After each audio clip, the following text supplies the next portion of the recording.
for Oshawa. Thank you, Speaker, and as always, it's a pleasure to rise in this fine legislature to add my comments, and I'm glad to have the opportunity to speak on Bill 70, the Budget Measures Act. This Budget Measures Act is a classic and frustrating example of an omnibus bill. It has everything in it, including, I suspect, the kitchen sink.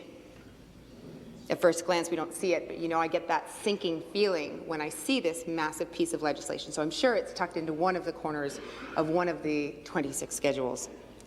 However, I'm going to focus primarily on just a few of those schedules rather than touching on all 26. Speaker, all sorts of people and industries are affected by this bill, but they've hardly had the time to react. This omnibus truck is being driven through the legislature at lightning speed. Our research folks, our stakeholders and friends, neighbours and businesses across the province are still trying to wade through the details of this bill, and yet here we are, already in the second week of debate. And you know that this government is just going to ram it through debate. We'll try to get it through committee and get it passed before we rise on December 8th. Schedule 6 amends the Crown Employees Collective Bargaining Act, which creates a separate corrections bargaining unit, which essentially makes corrections essential, subject to binding arbitration.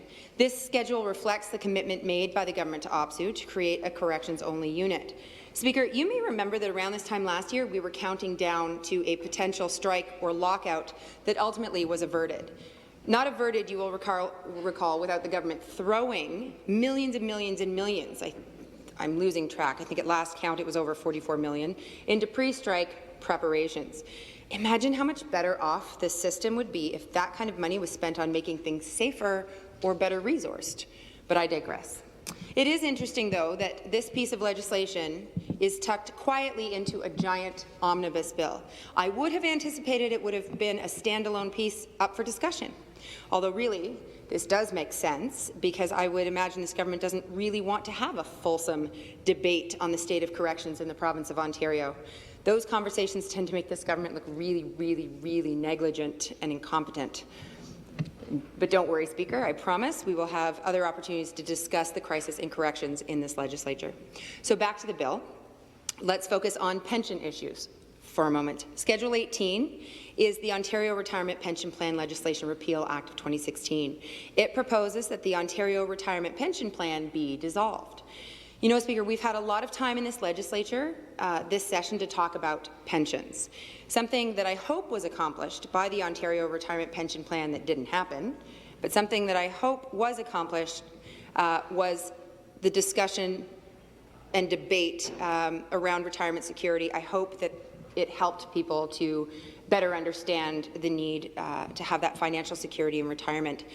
I was very proud as a New Democrat to be a part of those conversations about what retirement security should look like and what retirement security that people deserve should look like. And I was very glad, as the critic, to talk about the importance of strong defined benefit plans. I was glad to push this government on those issues to try and make a substantial difference. And, Ontario deserves strong pensions, and I will continue as critic to strengthen and defend pensions and retirement security in this province. So, here we are at the end of the ORPP journey. An interesting and ironic tidbit is that the same day that this act came out was also the same day that the CBC reported that even after the ORPP was cancelled, this government spent $793,000 on more commercials. Speaker, $793,000 would go a long way for those who are dealing with our seniors and those in retirement with unpredictable incomes. This government and its priorities make me feel sick to my stomach sometimes, and that's just one more example. But let's dive into the next stretch, which I find really, really unsettling. This is Schedule 16. This schedule amends the Occupational Health and Safety Act to allow the Chief Prevention Officer to accredit a health and safety management system according to standards set out by the Chief Prevention Officer. It will create a system of health and safety accreditation for employers that would remove these employers from being subject to mandatory health and safety inspections. It allows the Chief Prevention Officer to establish standards that a health and safety management system must meet in order to become an accredited health and safety management system. Speaker, you might have questions about what an accredited health and safety management system would look like. You might You might be curious about the standards that health and safety management systems must meet in order to become accredited, but I can't tell you because those details are left to regulations. Speaker, Labour and injured workers advocates have shared with us an email that they received from ministry staff coming from the ministry. I'll share it with you. Quote, "Businesses who set up a superior example when it comes to health and safety standards and compliance should be rewarded for their efforts, while others should be incentivized to follow their example. This program would recognize employers who implement superior occupational health and safety management systems, highlighting the great work that they are doing to protect Ontario workers and reduce the burden of unnecessary processes such as routine inspections. We would still investigate complaints and incidents." End quote. Just to highlight a little bit of that again, the program would recognize employers who reduce the burden of unnecessary processes such as routine inspections. Shameful. How on earth are we having a conversation about routine inspections being a burden? Where are we? When is a routine inspection an unnecessary process? What are other unnecessary processes? And why on earth does anyone who works at the ministry think that inspections are a burden or are unnecessary? We've all heard that an ounce of prevention is worth a pound of cure. Not today. Not in this bill. The Chief Prevention Officer will be setting standards to circumvent prevention. Just let that hang there for a second. Basing the system on an after-the-fact, post-accident or post-event response. Higher fines, they'll promise. But what on earth are we talking about? Any changes to the Occupational Health and Safety Act should be about making workplaces safer. This will not. This will endanger workers, full stop. This should be about prevention. This should be about training. This should be about education. This should be about seeing the benefits of health and safety initiatives. They should be investing in ensuring that more people go to work and go home safely at the end of the day. The Ontario Federation of Labour has said, quote, "These proposed amendments go far beyond just giving the government the power to create an accreditation process. Section 7.7 gives the Chief Prevention Officer the power to outsource." End quote. Giving the Chief Prevention Officer the power to outsource could lead to the outsourcing of virtually the whole accreditation recognition process. He can outsource training program approval. He can outsource deciding who is an approved training provider. He can outsource the certification of the Joint Health and Safety Committee members. He can outsource the collection of information about workers who've been trained. This opens the door for privatization of workplace health and safety. Sounds like a conservative. We know how much this government loves to privatize. They love to privatize without permission and then pretend it's a good idea when it's pointed out that it's a mess, then they apologize. Well, Speaker, we cannot have health and safety be privatized, mucked up, and then apologized for, because people will get hurt, and then no government, I'm sorry, is going to fix it. We want safer workplaces. Expanding power to the Chief Prevention Officer is not going to make workplaces safer. We need field visits and proactive inspections. I can personally comment on surprise inspections. I've been through 17 jails through the front door across the province, and I'll tell you, I just pop in. And as MPPs, we can do that. I appreciate the surprise nature that when I just show up, the employer, in this case the ministry, doesn't know that I'm coming. So they don't have time to paint. They don't have time to clean or move people or transfer them to different institutions. And you know what? There's a real value in seeing the truth, not phoning ahead to avoid it. Here's a point of contrast. When the Minister of Community Safety and Correctional Services arranges to tour a jail, they roll out the red carpet, figuratively, of course. The ministry makes sure that all will meet with the minister's approval. I hear that they even painted at OCDC, shiny new paint. And then the tour was so short, incidentally, that he didn't even get a chance to see it. Oh. I said it before, and I'll say it again. I challenge him and I challenge the rest of us in this House to check out the correctional facilities in our ridings and put authentic eyes in there. But I don't think the minister will, because you know what? If he sees it, he'll have to deal with it. Which brings us right back to Schedule 16 and health and safety. I'd like to take a moment and welcome my friend Len Elliott, who's here today, Executive Board Member and Regional Vice President of OPSU, who is joining us for the debate. Len shared with me some of his insight. He says that Ministry of Labour inspectors have written thousands of orders to contraventions, thousands of health and safety contraventions to which orders are written by health and safety inspectors on proactive field visits. Thousands of violations, thousands of contraventions, thousands of orders, and those visits and those orders might actually be an inconvenience to employers. And I say good. I say that that is being proactive. That is prioritizing health and safety. I say well done and keep up the great work. But not Minister Flynn and the Ministry of Labour. They've decided to say, oh, that's a burden on employers and needs to stop. Proactive visits lessen the number of critical injuries and fatalities in this province and do reduce health and safety concerns. They're not unnecessary. They aren't a burden. They are absolutely necessary and should be happening more often. And any yappy backroom buddies that are running these businesses who are whining about inconvenience and looking for exemptions, you know what? They should have more visits to determine why they want the inspectors out. So shady. The Minister of Labour and his team are pushing for accreditation, and using the term burden is shameful language to be using. So let's paint a picture. The Chief Prevention Officer sets out what standards need to be met in an accredited workplace. They'll determine how many binders and how many policies need to exist, which papers need to be posted, how many full-time health and safety people need to be on the books. The workplaces, by the way, that already have those things today would likely meet these accreditation standards in a heartbeat. But here's the real truth. Many of the employers that today might meet these standards could still have 200 orders written, and they've got the binders, the policies, and health and safety people. They would likely be accredited, but they still have killed and injured workers. There it is. Accreditation is a deal made with big, heavy Ontario employers by this government. It's shameful. It's worrisome, and the Ministry of Labour position is that we just don't understand. You know, if something happens, they want higher fines. Well, don't worry, you know, if someone loses an eye, at least they'll try to get a higher fine. Speaker, that's not acceptable. What happens after injury or fatality absolutely matters, but it should not challenge actual prevention and proactive safety measures. When did Minister Flynn agree to exempt employers from a program that would keep workers safe?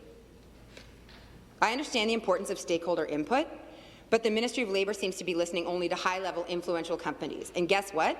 The employees and workers are stakeholders too. The balance of power is and always will be with the employer. That's why we have the external system, the Ministry of Labour, to come in and check on compliance and check on enforcement of the Act. No worker in Ontario has the ability to get things fixed. The employer has that power. So workers go to the Ministry of Labour. But you know what? Sometimes they don't. They don't call. They're afraid to call. They have a very, very real fear of reprisals. So these workers are getting hurt. We just had workers in Windsor lose their lives in the workplace. Yep. And here we are standing and talking about the burden of inspections on inconvenienced employers. Ministry of Labour inspectors have the ability to proactively go in to inspect and come out writing orders. This government cannot take this proactive piece out. How dare the Minister of Labour consider any type of legislation that would roll back the time on the Ontario Health and Safety Act? And ironically, and I think this is interesting, when the original Ontario Health and Safety Act was passed, I understand it was also a Bill 70 that created it. And here we have another Bill 70, but instead we're talking about removing safeguards, removing levels of prevention and safety precautions. Proactive field visits are not a burden. Inspections are not a burden. There are workplaces that have critically injured and killed workers, but they would likely qualify for accreditation. To suggest that increased fines for egregious violations is somehow going to encourage employers to keep workplaces safe is absurd. We can't hit the emergency. We can, but it's tantamount to hitting the emergency stop after someone's lost their arm, and that's too little, too late. Speaker, in 2009, the Dean panel was created to look at the Occupational Health and Safety Act, and something that came out of that report was the creation of the Chief Prevention Officer. Something else is the Provincial Council. This Provincial Council, by the way, is not some whimsical thing that Labour is imagining. It was Dean's recommendation.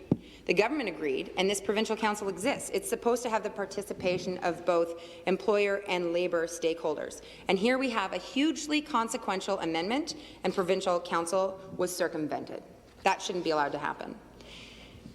A worker a day dies in Ontario, whether from an accident or workplace illness or injury. More than 2 workers a day die in Canada.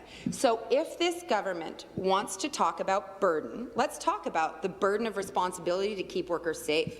Let's talk about the burden of loss carried by the family in the wake of tragedy. Let's talk about the financial burden weighing on a worker who was forced into the WSIB nightmare maze after a workplace injury. Let's talk about burden. And shame on anyone for being loose and irresponsible with language. A safety inspection is not a burden. Anyone on that team who wants to challenge training, prevention, inspections, and safety, I think they're in the wrong ministry. This legislation is disgusting. So we will move on. I know that my colleagues in the NDP are not going to let Schedule 16 go, so we'll have lots of opportunity to talk about it. We'll move on to Schedule 17. Schedule 17 doubles down on undermining worker safety in the province. This schedule amends the Ontario College of Trades and Apprenticeship Act of 2009. The International Brotherhood of Electrical Workers, or IBEW, shared a legal opinion with us that they sought on this because they saw it as being immensely troubling. The legal opinion stated, quote, the amendments will, quote, devalue skilled trades and put the public at risk by allowing unskilled workers to do the work of a compulsory trade. Bottom line is big business will benefit from cheap labour costs and the public and workers will be at risk. This is about public safety, so let me put it a clearer way. If I want to check if a skilled tradesperson performing a task is legitimate, I can go on the Ontario College of Trades public registry to search them. Okay. Schedule 17 removes the teeth from the Ontario College of Trades' ability to ensure that the workers installing or performing tasks of the 22 compulsory trades are registered apprentices or licensed journey persons in that trade, essentially allowing anyone to perform these tasks and rendering the skills and training of those apprentices and journey persons meaningless. Speaker, would you want someone who isn't qualified wiring your children's school or community hospital? What about someone with no documented experience working on the brakes of your car? So imagine driving along, looking in your rearview mirror, past your kids in the back seat, at the dump truck following you down the 401. Do you really want to wonder who did their brakes?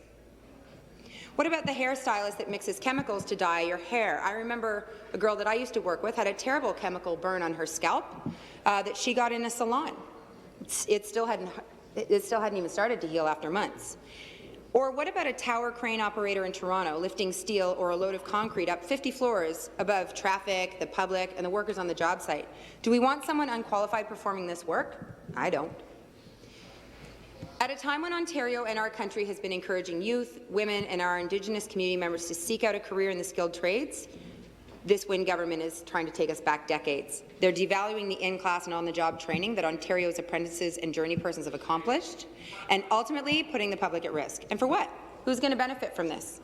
Unscrupulous contractors who will hire unqualified people to perform tasks of Ontario's 22 compulsory trades? I have no idea why the Liberals are so interested in this. How do they stand to benefit from these changes? Is this another cash for access story and Wynne is just paying back her friends? I don't know. Schedule 16 and 17 are extremely problematic and ultimately dangerous. These substantial labour bills should not be a part of a finance omnibus bill. The NDP filed a reasoned amendment to have both Schedule 16 and 17 pulled from this bill. Government didn't support that, but they need to support safety, and they need to pull them out of this bill. Speaker, this bill is going to pass. I'm going to jump to the end. That's what's going to happen. We, however, will not be supporting it. We would not be able to sleep at night if we supported it because Bills 16 and 17 are substantial labour bills that attack health and safety. We support health and safety, and so we're never going to support a piece of legislation which is going out of its way to hurt the people of this province. And I'm disappointed to see that the government would attack health and safety and tuck it into the corners of a massive omnibus bill. Thank you, Speaker.